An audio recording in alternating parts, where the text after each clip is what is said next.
이거는 우리 그 서울시 교재에 들어 있습니다. 나중에 서울시 집합건물 통합마당에 가시면 이거 다운받을 수 있습니다. 처음에 집합건물법 구조의 3에 의한 분양자 관리 의무를 적으로 하고요. 구분 소유자가 절반 이상이 매매가 이루어지면 그분들을 대상으로 해서 관리권을 넘겨야 되겠죠. 관리권을 넘겨야 되는데 그러면 이제 건물의 관리단 집회를 준비를 하고요. 이렇게 해서 게시를 하고 투표를 하고 이러는데 관리인을 선임을 하고 또 관리위원회를 설치하고 그러는데 이건 좀 바뀌었네요. 그죠? 관리 규약이 먼저 와야죠. 네, 그리고 나서 관리위원회 관리 규약에 관리위원회를 설치하게 돼 있다면 관리인을 뽑는 거죠. 공동주택에서는 이 관리위원이라는 사람이 동별대표자이겠죠. 동별대표자는 한 동에 몇 명 뽑게 돼 있죠? 선거구에. 예, 큰 동은 선거구를 둘로 세 개로 1층부터 5층까지 10층까지 15층까지 이렇게 셋으로 이렇게 나눠서 할 수도 있고 아니면 라인별로 이렇게 쪼갤 수도 있죠. 그렇지만 공동주택관리법에서는 선거구에 대해서는 반드시 소선거구 제도죠. 한 선거구에 몇 명만 뽑아라? 한 명만 뽑아야 됩니다. 그런데 여기서는 선거구를 규정을 두지는 않습니다. 그래서 2명을 뽑든 아니면 층별로 뽑든 뭘로 뽑든 정하기 나름이겠죠. 그래서 이제 관리단이 만들어지면 관리위원회를 두게 되면요. 그때는 관리인의 역할이 관리소장의 역할이 돼버립니다. 그래서 모든 것을 관리위원회에서 승인을 받아가지고 의결을 받아서 그것을 집행하는 사람만 돼버리는 거예요. 그래서 관리위원회가 됐을 경우에는 공동주택하고 비슷한 관리 양태를 띠겠죠. 자, 그다음 거 볼까요? 관리인은 구분 소유권이 10개 이상일 때 관리단을 대표하고 관리단의 사무를 집행할 관리인을 선임하게 돼 있는데 그러면 셀이 집합건물이 구분 소유권 2개 이상일 때 집합건물이라고 그랬잖아요. 그럼 나머지 9개, 8개, 2개부터 8개, 9개짜리 거는 그건 뭐냐? 그래서 이건 좀 이런 부분들에 대해서 좀 맞지 않지 않느냐 이제 그런 얘기들을 하는 거고요. 자, 어쨌든 관리인이라는 사람이 선정이 되면 집합건물의 모든 권한을 행사하는 관리인이라는 게 선정이 되면 그분은 반드시 2년마다 뭐를 해야 된다고요? 예, 재신임을 물어야겠죠. 그래서 항상 다시 또 2년마다 이렇게 임기를 갱신을 해야 됩니다. 근데 이 부분을 대부분의 집합건물에서 잘 안 하죠. 예, 이게 문제가 되죠. 그래서 권한이 있는 사람이냐 없는 사람이냐 이제부터 시작을 해서 굉장히 문제가 됩니다. 자, 이런 관리인에게 총회를 열어달라라고 요청을 하면은 그 관리인은 일주일 이내 답을 줘야겠죠. 일주일 이내 한 2주 안에 기간을 정해서 언제까지 총회를 하겠다라는 공고 이런 것들을 해줘야 되는데 만약에 그런 걸 안 할 경우에는 그럼 3주죠. 3주 내에 이런 행위가 이루어지지 않으면 어떻게 해야 되죠? 방법이 없습니다. 법원에다가 관리단 총회를 관리인이 열어주지 않으니 우리가 이런 안건을 구체적으로 안건은 구체적이어야 된다고 그랬죠. 안건으로 예를 들면 관리인을 해임하는 안건도 넣을 수 있습니다. 예. 관리인 해임하는 부분에 대해서 이유가 있어야 되나요? 이유가 없어도 됩니다. 그렇지만 이제 보통 이제 판사님이 판결을 내릴 때는 그래도 몇 가지 형식적인 이유라도 좀 달아놓는 게 좋겠죠. 관리위원회에 대해서는 시행령에 분명히 결격 사유들을 쭉 명시해놨습니다. 그럼에도 불구하고 관리인에 대해서는 그런 내용이 없습니다. 그래서 관리인의 결격 사유나 이런 부분들이 좀 없다 보니까 좀 불량한 분들도 이렇게 관리인으로 선출이 될 수 있다라는 거. 좀 전력이 별로 안 좋은 분들도 무력을 이용해서 이렇게 좀 관리인 행사를 하는 경우, 그런 경우도 이제 왕왕 있고 분쟁이 되기도 합니다. 아까 이제 관리인의 어떤 예열을 하는지 이런 얘기들을 한다라는 걸 했고요. 예. 관리는 주민 대표로서 단순히 공동주택관리법에 따른 관리수장과는 다르고 소규모 건물에서는 비용 절감을 위해서 관리인이 관리수장을 겸하기도 한다. 자, 아까 말씀드렸죠. 관리인은 꼭 주민 대표가 될 필요는 없죠. 예. 이거는 좀 수정해 주십시오. 자, 그 다음에 관리인의 사무보고, 매년 1회 이상 관리인의 사무에 대해서 구분 소유자에게 보고를 해야 됩니다. 우리가 조금 큰 곳이라, 집합건물이 좀 큰 곳이라 그러면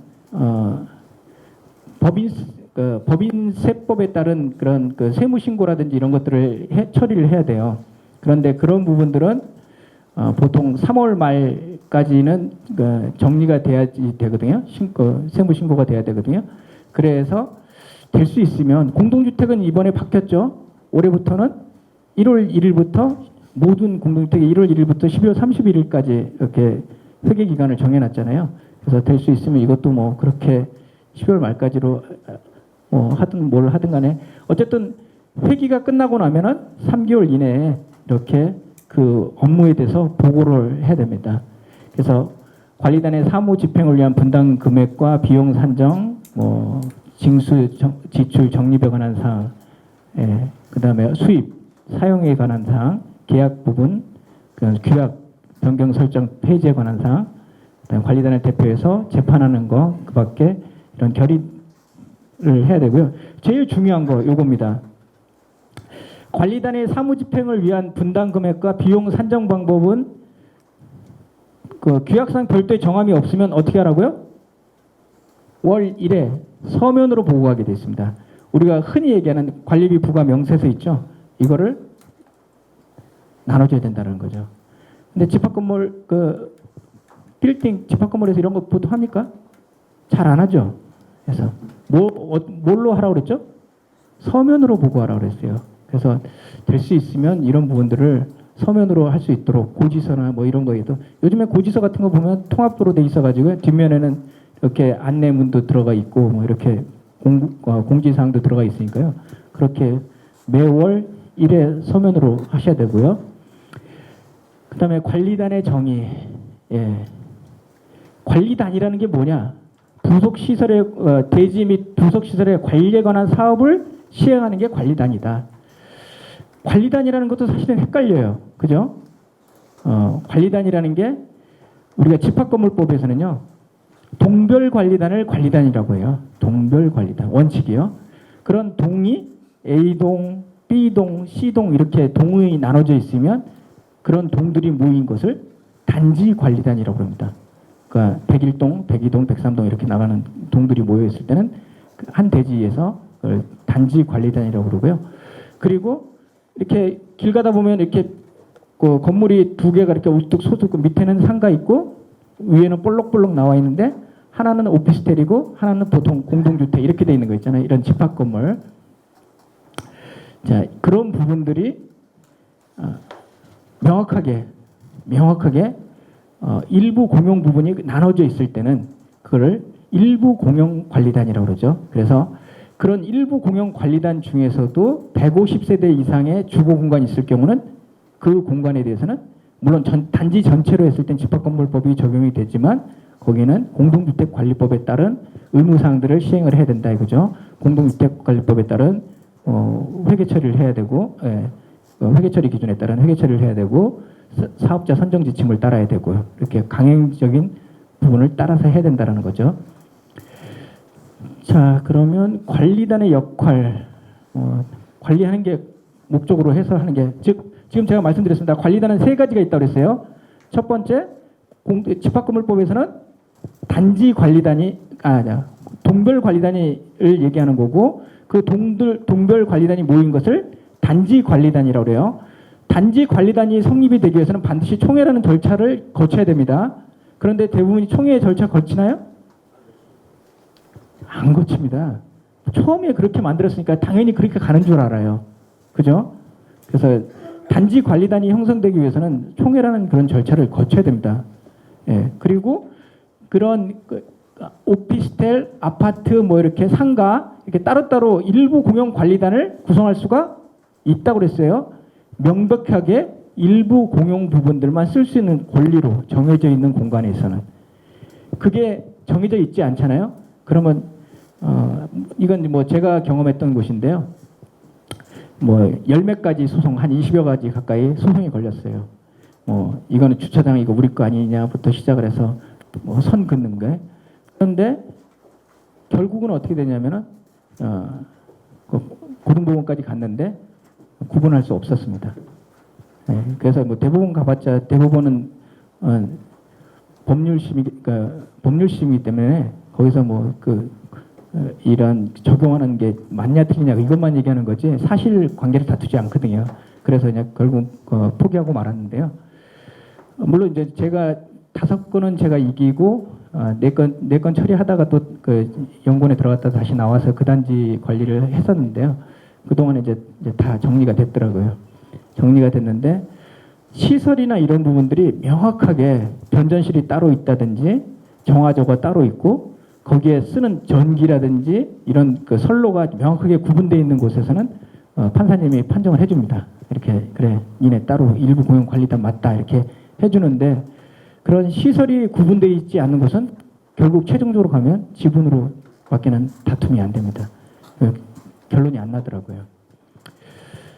그거는 좀 이따가 이제 집합 건물을 할 때, 주상복합 할 때 말씀드리고요. 그 다음 거 볼까요? 자, 관리는 매 회계연도 종료 후 3개월 이내에 정기관리단 총회를 해야 됩니다. 이 정기관리단 총회 소집을 독려하기 위해서 알바를 고용을 해서 전화를 다 돌린다든지 그 다음에 외부에 있는 집주인들한테도 일단 다 보내야 되죠. 어디로 보내요? 주소를 모르잖아요. 모르죠. 그러면 등기부 등본상에 있는 주소로 그냥 보냅니다. 그 당연히 거기 살고 있지 않아요. 많은 분들이 안 살고 있죠. 그러면 회신이 오나요? 10개 보내면 한 2개 올까 말까 합니다. 그렇게 그래도 보내는 거예요. 보내고 그걸 보내지 않고 그건 좀 이따 또 하겠습니다. 어쨌든 그걸 먼저 보내고 나서 한 명이 왔어요. 정기 총회를 했는데 한 명이 오든 2명이 오든 정기 관리단 총회는 한 겁니다. 반드시 해야 되나요? 반드시 해야 돼요. 안 하면 100만 원 과태료가 있습니다. 그러니까 반드시 해야 돼요. 한 명이 오더라도 해야 됩니다. 요 부분만 주의하시면 이거는 이거 안 하는 단지들도 꽤 많습니다. 그래서 이거 꼭 주의해서 딴 건 몰라도 회계가 종료가 되면은 3개월 이내에 반드시 뭐 하라고요? 관리단 집회를 하라고요.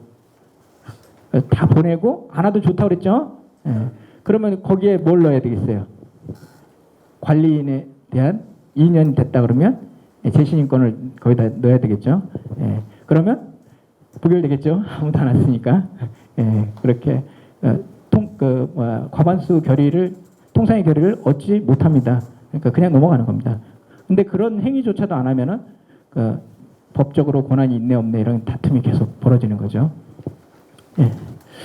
그래서 관리인이 없는 경우에는 구분 소유자 5분의 1 이상이 관리단 집회를 소집이 가능하고 구분 소유자가 전원이 동의했을 땐 소집 절차도 생략할 수 있다라고 하는데요. 아까 말씀드린 것처럼 회의 안건은 관리위원회가 됐던 아니면 공동주택에서의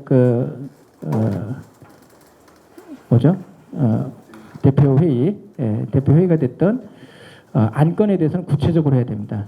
기타 안건으로 결의할 수 있나요? 결의할 수 없습니다. 왜냐하면 거기 살고 있는 사람들의 내가 이 안건에 대해서는 반드시 얘기를 해야 되지. 어떤 데 지방을 가보니까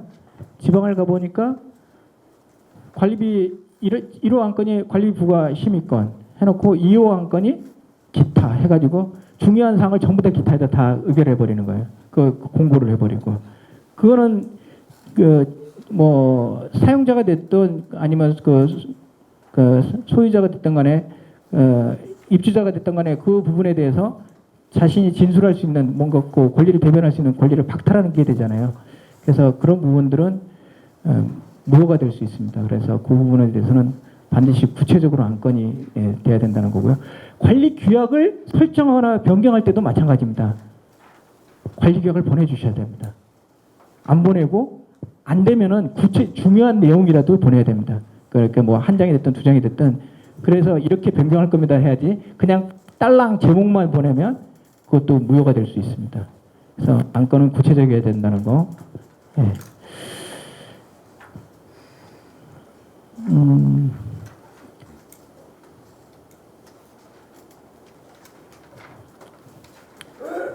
자, 관리단 집회 부분은 그 의결 방법은 구분 소유자 과반수 및 의결권의 과반수로 한다고 그랬죠. 아까 말씀드린 것처럼 처음에만 5분의 1 머리수만 하고 나머지는 전부 다 엔드 조건이라고 그랬어요. 그래서 머리수와 의결권 지분의 통상의 과반수 결의를 한다라고 했습니다. 그 다음에 관리단 의장을 할 때 관리단 의장이 있다. 관리인이 있다면 관리단 집회를 한다 그러면 관리인이 있다면 관리인이 의장을 맡습니다. 관리인이 의장을 맡는데 굳이 관리위원회가 있다. 그러면 관리인은 관리소장이 된다고 그랬죠, 거의. 그러니까 뭐 맡을 필요가 없는 거고요. 그리고 뭐 그 관리단 집회를 하는데 구분 소유 법에도 역시 뭐 연장자가 맡는 조항이 있습니다. 이렇게 연장자가 맡게 되면은 그거를 뭐 거수를 했다, 결의를 받지 않았다, 뭐 이렇게 좀 다툼이 있을 수도 있는데 그게 아주 그 이상한 그런 부분이 아니라 그러면 웬만하면 인정이 됩니다. 그래서 구분 소유자 중에서 연장자가 의장이 될 수 있다라는 거. 그래도 좀 이렇게 형식상으로도 뽑는 형식을 취해야 되겠죠. 예.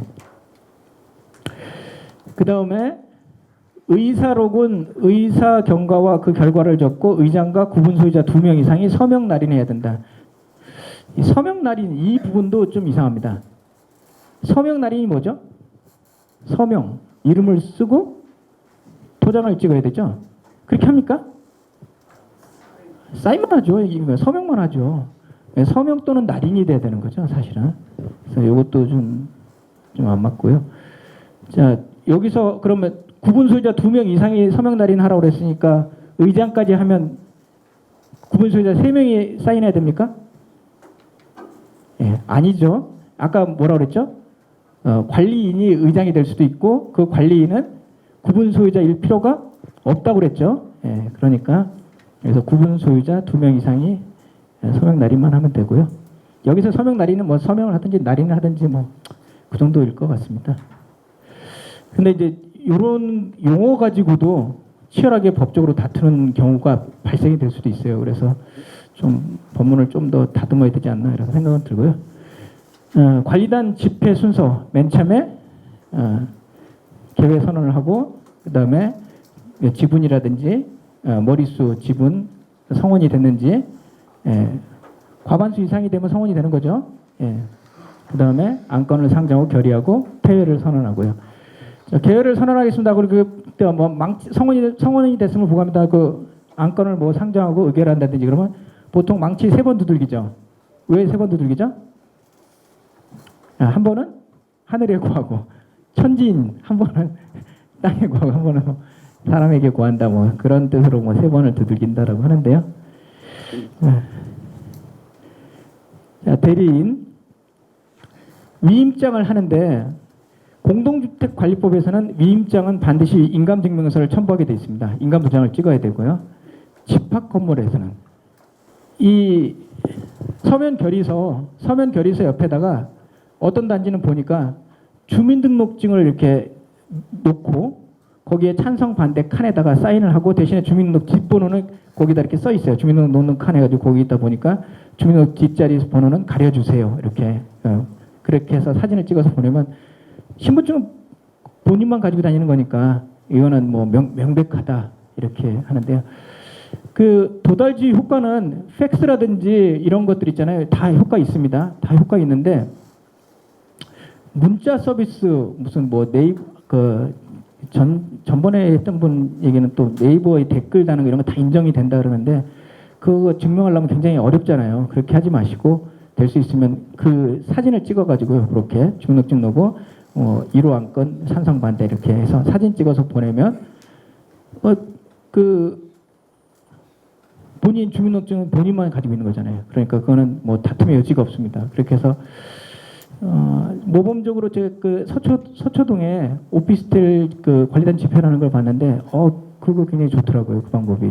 그래서 그런 걸 좀 참고하시고요.